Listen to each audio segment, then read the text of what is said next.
balay gimot iti operasyon iti Sinait Municipal Police Station kang runaan ditan ito'y insayang katda nga search operation kang runan met ti pagtaingan ti tawon ti Talupolo ket 2 nga mannalon nga taga Sinait Locusur aday koy ket naresto man din gapwen iti panaglapsing iti section 12 of RA 9165 ket intata dahil implementasyon da ket may panggap ti RA 10591 ken RA 9165 metlaeng ang nagresultaan iti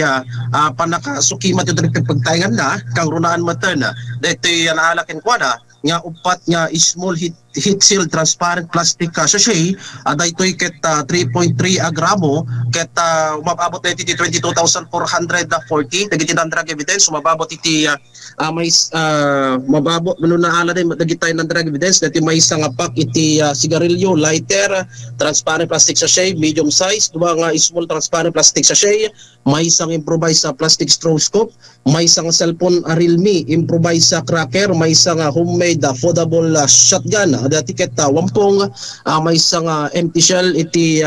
12 gauge para iti shotgun ken may sapay nga live ammunition nga dito ang panginay putok nga